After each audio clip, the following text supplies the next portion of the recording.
The San Jose Sharks are coming off the longest All-Star game bye in the NHL, but let's see what's in store for them between now and the NHL Trade Deadline. JD Young fills us in next on the Locked On NHL Podcast. You're Locked On NHL, your daily podcast on the National Hockey League. Part of the Locked On Podcast Network, your team every day.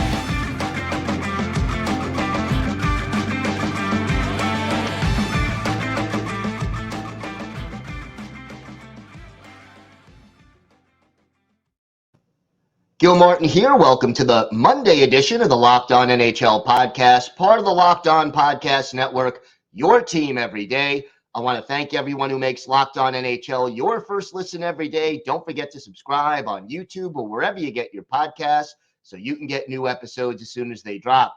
Today's episode is brought to you by Sleeper. Download the Sleeper app and use promo code LOCKEDONNHL to get up to a $100 match on your first deposit. Terms and conditions apply. And see Sleeper's terms of use for details.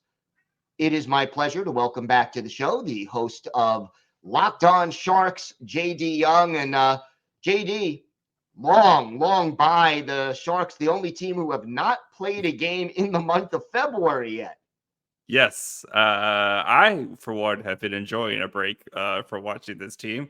But yes, they don't even start until Wednesday. So, sorry, honey. No Valentine's Day. I have to watch the Sharks and the Jets play. That'll go over really well. Always does. What are some of the consequences of having this big break right here in the middle of the season? I think you'll actually see a healthy Sharks team for the first time.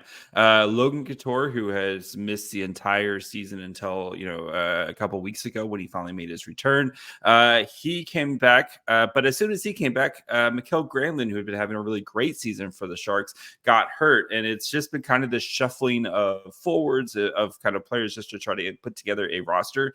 And this might be the healthiest Sharks team we have going forward.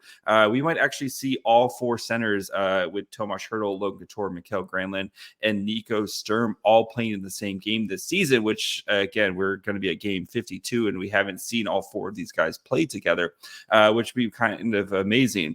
Even on the blue line, right, the Sharks, other than Matt Benning, who's out for the season, this might also be the healthiest we've seen on this blue line. So coming out of the break, an actual healthy Sharks team who has been playing better, especially with Logan Couture's return. Going into the break, they had won 4 out of 6 games, much to chagrin of Sharks fans rooting for the tank. But this team has been playing better, and it has been a lot of the younger players kind of leading the way with some of these veteran guys. Who are some of the younger players that are giving Sharks fans hope for the future? 2 forwards, in particular, Fabian Zetterlund, who was a piece of the Timo Meier trade from New Jersey. He's kind of having his breakout season this year, and this is kind of what you hoped and what you heard from Devils fans when he was traded. He's second on the team in goals and has really kind of provided, as the kids say, he's got that dog in him when he plays. You can kind of see where he's just nonstop motor, goes on the forecheck, and you really see why Devils fans were kind of reluctant to give up Zetterlund, and this year he's really kind of proving his value for the Sharks. And of course, 7th overall pick in the 2021 draft, William Eklund, first full year in the NHL, and he's had his ups and downs this year, but you've seen David Quinn kind of have a plan with him, where he's been given him top 6 minutes, but then Eklund kind of went through a scoring slump.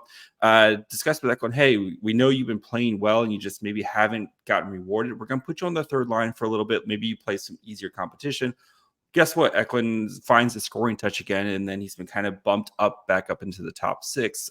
So Eklund, though, you really have seen the flashes of why the Sharks picked him 7th overall, and why a lot of Sharks fans have kind of picking him as the first kind of franchise cornerstone in their rebuild. And when the Sharks get some more scoring talent around, you can see why Eklund is going to be a huge piece of the great Sharks years to come.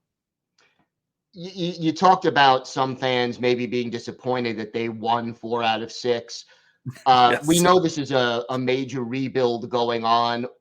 How do you see the plan coming together in the big picture? I think Mike Grier is being very patient, right? And he wants, to have young, kind of aggressive players who kind of fit his mold, right? And you hear that like aggressive or like kind of in your face attitude, and you kind of think of like third liners or kind of those type of players, but no, like he wants skilled players. You look at this last year's draft, right? Will Smith, who's again not the biggest guy, he's 6 foot, 180 pounds, but uber talented, but also kind of does play that in your face type of style. Quentin Musty, who they got in the 26 pick, big physical, gifted winger who's going to just be an absolute monster. But again, combining that skill with that kind of in your face kind of mentality. And even a guy like Eklund, right? Who's, I think you're starting to kind of see him play with that kind of in your face mentality. And it's going to be a long process, but you can start to see the light at the end of the tunnel. It's very small, but you can start to see it maybe grow a little bit. I think the Sharks going to be in position to probably get another top 5, if not top 3, or hopefully the top pick in the draft in this year. You can see where the team has been kind of clearing out a lot of their dead space. They're keeping key veterans around, guys like Tomas Hertl and Logan Couture, to kind of help the younger players along, right? I think you look at a lot of rebuilds where maybe like a team like the Senators, where they just get a bunch of young guys and let them go out there and kind of figure things out.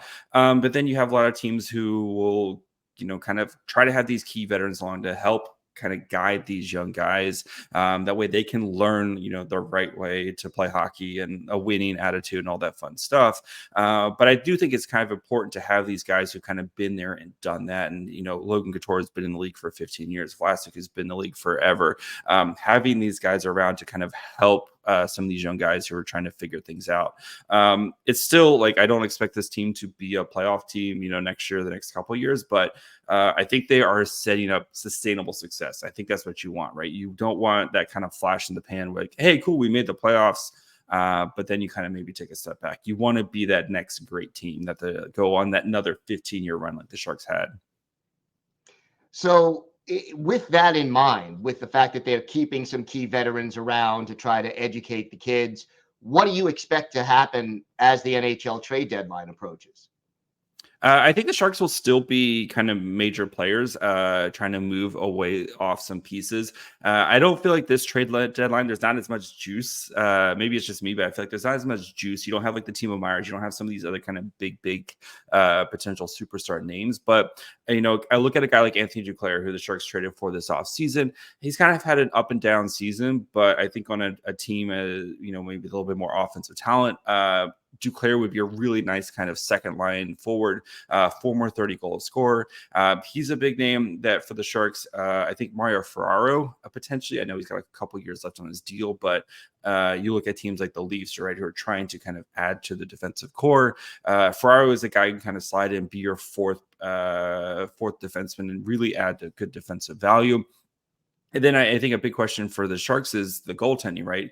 Capo Kakinen and Mackenzie Blackwood. If you look at the save percentage numbers, they're not great, but these guys have been playing really, really well on a really, really bad Sharks team. And Blackwood, who's this year and next year on a very affordable deal, and Capo Kakinen is in the last year of his deal. I think teams are sitting around asking to see if these guys could be available to kind of come in and help support, maybe your starter, or at least give your starter a little bit of breather going into the playoff run if you've kind of established yourself, or at least give you a really solid backup if you need a guy, if your starter does go down. But I think that's going to be the big question for the Sharks, because they've struggled to find goaltending this year among all years. When you're one of the worst teams in the league, you actually have good goaltending. What do you do with it? Do you keep it and let it ride, or do you try to maybe sell high on these guys? So I think the Sharks are still going to be really, really active at this trade deadline. No Timo Meier or Erik Karlsson type of trades, but I think they're going to Mike Grier is going to try to get whatever he can for some of these players. So, and when you say get whatever he can, still prospects and picks at this point? Yeah, I think Mike Grier, it's NHL ready prospects, guys who are probably going to be ready, maybe a year away. You look at like Shakir Mukamadulin, who was a big piece of the Timo Meier trade. He's had an outstanding year in the AHL, was Barracuda's representative in the AHL All-Star game, made his NHL debut before the All-Star break. And if it wasn't for the logjam in defense, I think he would be playing in the NHL for the rest of the season. I expect him to play NHL games. But guys like that who are really close to kind of making their NHL debut, that way all these pieces sort of kind of fit together, right? That way you're not having kind of two different timelines. So I think that's what Greer's looking for. All right, JD, why don't you tell our viewers and our listeners where they could find the podcast and where they could find you on social media? Of course, you can find the podcast wherever you listen to podcasts, and you can watch on YouTube as well. You can follow the show on Twitter, Facebook, and Instagram at Locked On Sharks. You can follow me on Twitter at MyFryhole. All right, JD, always a pleasure. Thanks so much. Thanks, Gil. Today's episode is brought to you by your friends at FanDuel. Get buckets with your first bet on FanDuel, America's #1 sportsbook. Because right now, new customers get $150 in bonus bets with any winning $5 bet. That's $150 if your bet wins. Bet on all your favorite NBA players and teams with quick bets, live same-game parlays, exclusive props, and a lot more. And it's not just the NBA. You could use your hockey knowledge on FanDuel. Check out the latest odds and props for your favorite teams and players. Just visit FanDuel.com/LockedOn and shoot your shot. That's FanDuel.com/LockedOn. FanDuel, official sportsbook partner of the NBA.